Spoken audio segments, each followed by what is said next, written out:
Let's give another big round of applause for everybody who spoke today and yesterday. I was talking to my 15-year-old daughter about what I was going to do here today, and she said, "Mom, are you nervous?"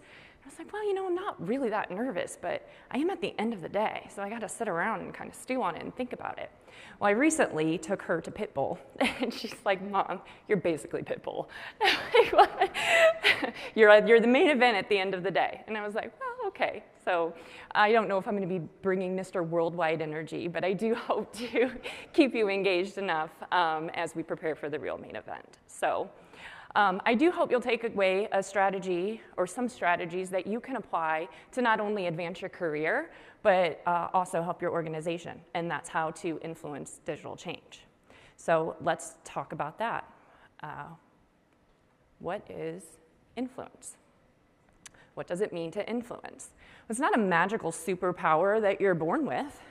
Influence can be taught, it can be practiced, and continue to improve on it. It's defined as impacting the way people behave or changing them, driving them to act. So it's more than just changing what an individual is thinking about or what they're paying attention to. It's actually getting them to take action. So let's break that down a little bit further. How many of you, show of hands, think an average adult makes more than 1,000 decisions a day?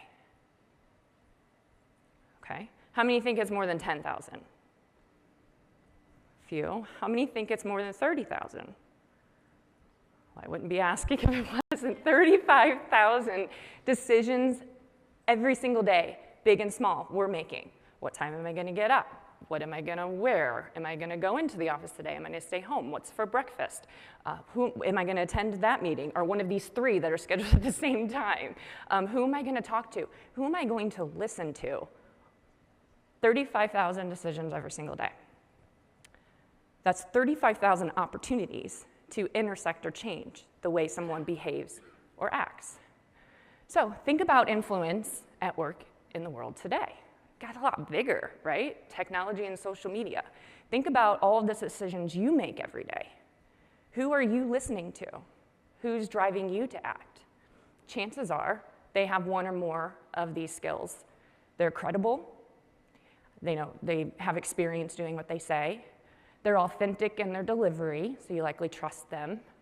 They're attractive, or the idea that they're presenting to you is coming at you in an attractive way. And they're likely an expert in their field or subject matter. Well, that doesn't change. Those are what you tap into to influence executives. So what am I talking about when I say executives? Well, to me, it's not a title, C-level, VP level, that doesn't really matter. It's anybody who has the priority decision-making or the finance decision-making of what you're hoping to sell or implement or buy. They're motivated usually by data, precision, and trust.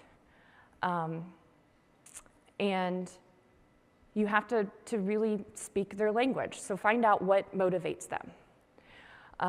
So I really admired my husband, because he can talk to anybody. And I once asked him, how do you not get so nervous when you're talking to these higher ups at your company?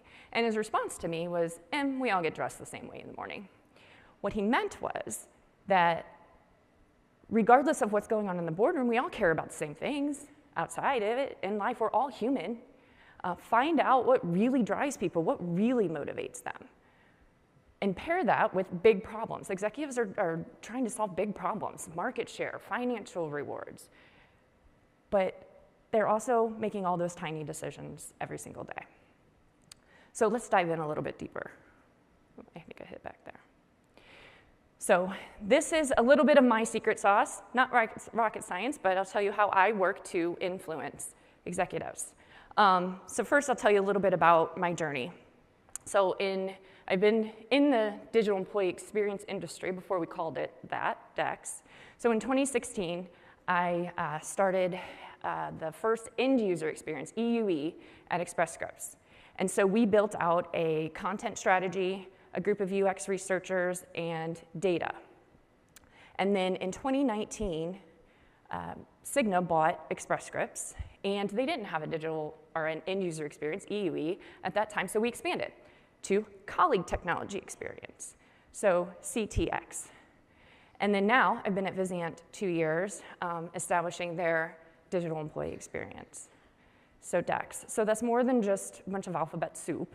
That's at minimum 3 different times reinventing why experience matters to the executives or the individuals with the buying power that I was trying to influence to invest. So how did I do that?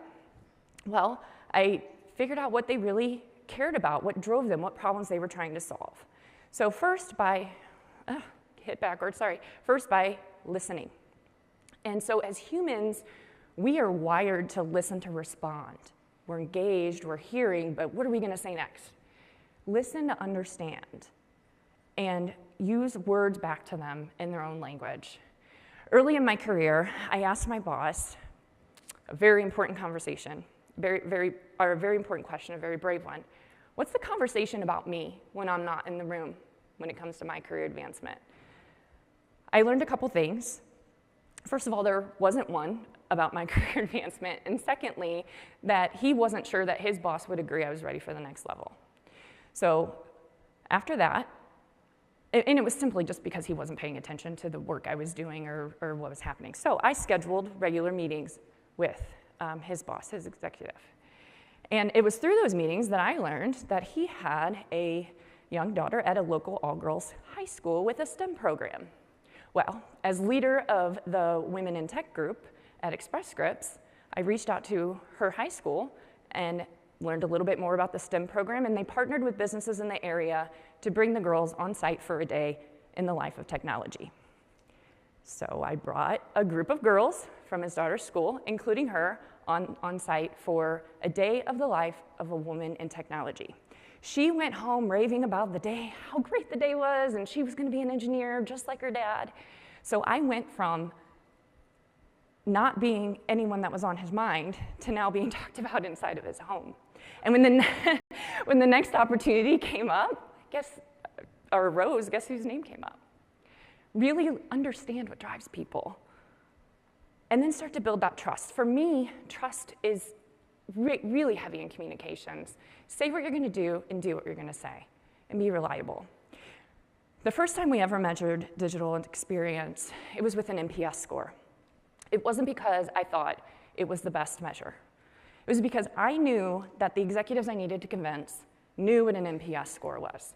And when they saw a negative 63 NPS when it came to our employees recommending Express Scripts because of our tools, that meant something to them, and they knew we needed to change that, and they wanted it to be positive.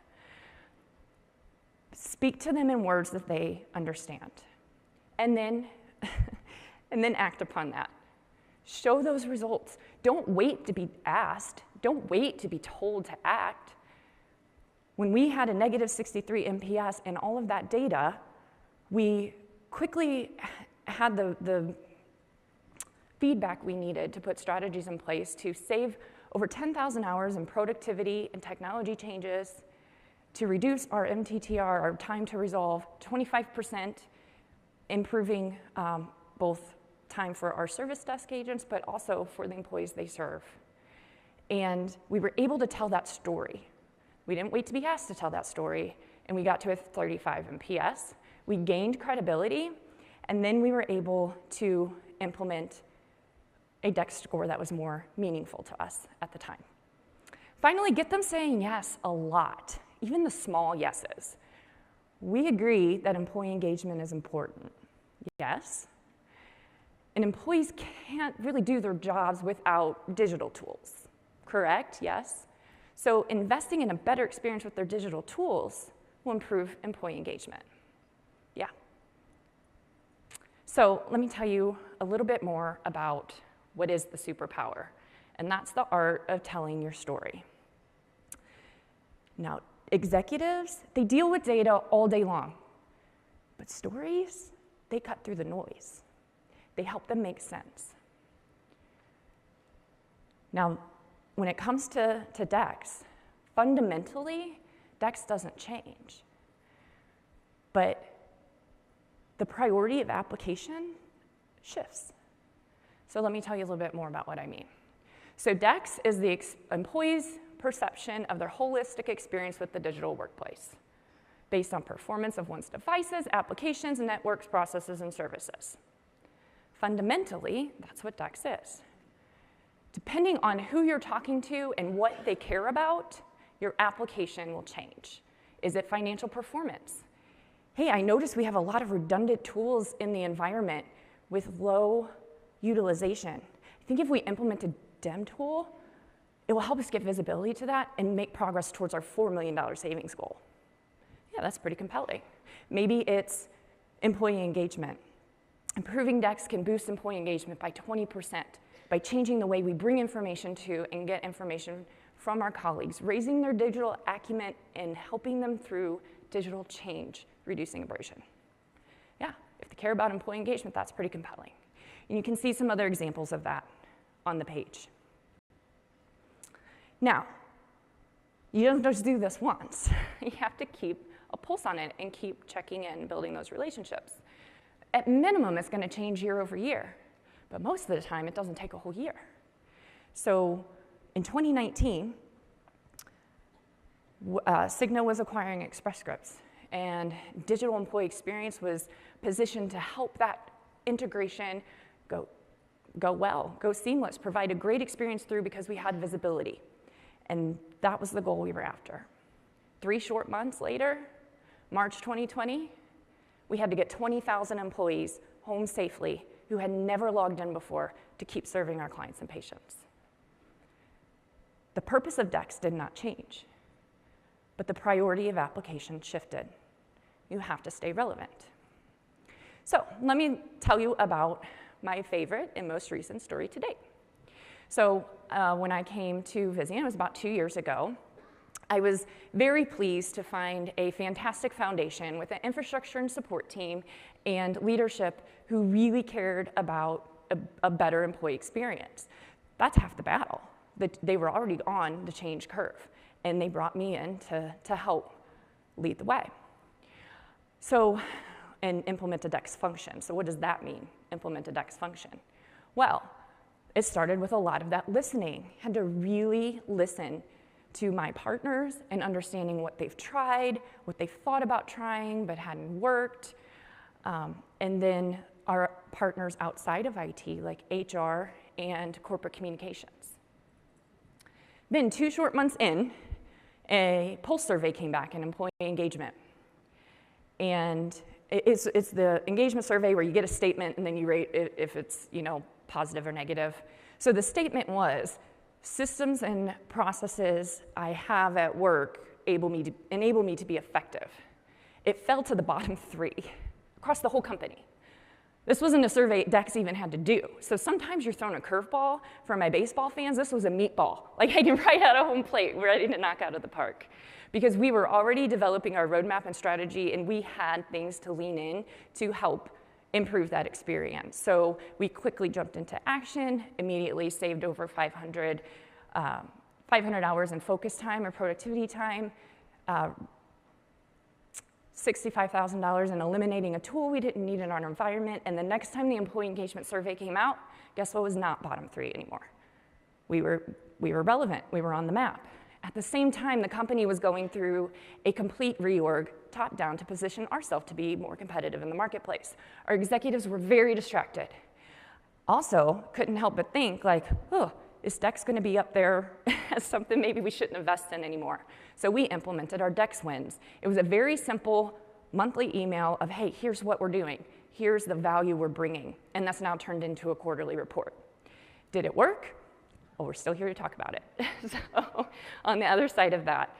So at the beginning of 2024, we started with our roadmap in partnership with infrastructure and support. Myself and the DEX team, we had the credibility from doing this at companies before, but we didn't have the trust and expertise to implement it. So that partnership was key.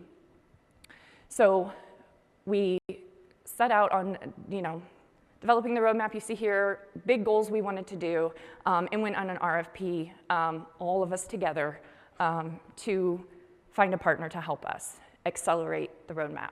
And so we're 4 months into that Next Think journey together and really looking forward to what that's going to bring us in the years to come. And then another, well, this time a curveball. 2 months ago, we bought a company, Kaufman Hall. So we're still executing our roadmap, but the priority of DEX, DEX didn't change, but the priority of application is now shifting. We now have to bring two companies together. So some of our wins around what we've been able to accomplish over the past year, they don't change. Our roadmap doesn't fundamentally change, but the way we talk about it does. So we introduced the laptop upgrade program, improved experience, and saved over $1 million, but we're also very well positioned to bring our friends at Kaufman Hall into a standard, and we have a tool where we can see what applications they're using, so we include those. We are reducing our video conferencing system from 3 tools to 1, saved upwards of $2 million, but Kaufman Hall also uses multiple, so we're able to bring them to our standard we now have. We reduced mean time to resolve by over 10%, so we're well positioned to provide quick support should our new friends need it. And we've delivered and changed the way we bring content to our employees, so we are well positioned to help through change. So this is just the start of our story. I'm so proud of the team and excited about what the future brings for us. But to wrap it up, the takeaways. So to become an effective influencer, be authentic and credible. That would be my advice to you. Tell them what you're going to do what you told them they're going to do, and then show it and tell your story. If the Listen, Trust, Act framework works for you, that's how I do it when I was asked to talk about this topic today. It's like the simplest way is listen to understand, gain that trust through your communications, and act on what you learn. And I'll just leave you with one question today that you can take back. What do your executives care about right now? Thank you.